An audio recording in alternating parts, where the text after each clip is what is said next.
In this video, we will go over how to set up the Lenovo IP Controller designed with easy-to-use Ethernet connectivity, which simplifies installation and eliminates the hassle of abundant and expensive cables.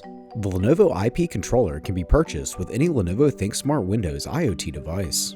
In this video, we will show you how to set up the controller with the ThinkSmart Core Gen 2 as an example host computer, but the process is the same for all compatible ThinkSmart devices.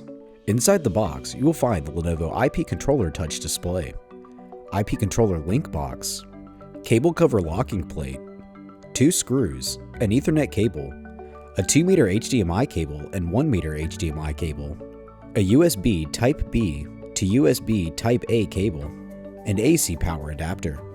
First, place the link near a host computer. Plug the USB cable B side into the link and the A side into the host computer. Be sure that the computer is connected to the internet. Connect the Cat5e cable to the link. Connect the 1-meter HDMI cable into the link and to the host computer's HDMI in port. Connect the power cable. Place the display on a conference room table or anywhere desired for easy accessibility. Connect the other end of the Cat5e cable to the IP controller. The IP controller dip switch setting does not matter for setup. Connect the 2-meter HDMI cable to the IP controller if the HDMI capture functionality is planned. If the green light on the RJ45 input is on, that means the IP controller and link are connected.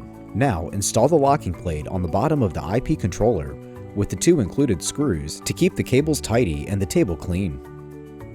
Your Lenovo IP controller display is connected and ready to use once you complete the setup of your ThinkSmart computing device. To learn more about ThinkSmart devices, subscribe to Lenovo Support on YouTube or go to smartsupport.lenovo.com.